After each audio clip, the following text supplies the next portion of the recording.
Hello বন্ধুরা, আজ আমি বানাবো একটি নতুন ভিডিও। তো দেখো, একটি গরম উনুনে একটি পাত্র বসিয়ে ঠান্ডা জল গরম করে সাবু সুন্দর করে সেদ্ধ করে নামিয়ে নিয়েছি।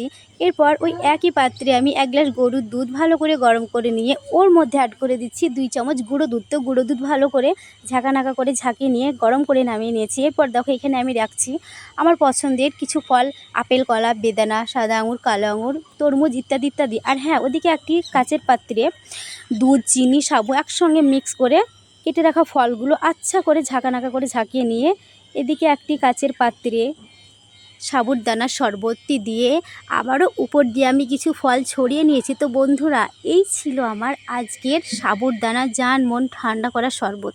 তো কেমন লেগেছে অবশ্যই তোমরা কমেন্টে জানাবে। আর আমার চ্যানেলটি সাবস্ক্রাইব করে দিবে, পাশে থাকা বেল আইকনটি ক্লিক করে তোমরা আমার পাশে থেকো।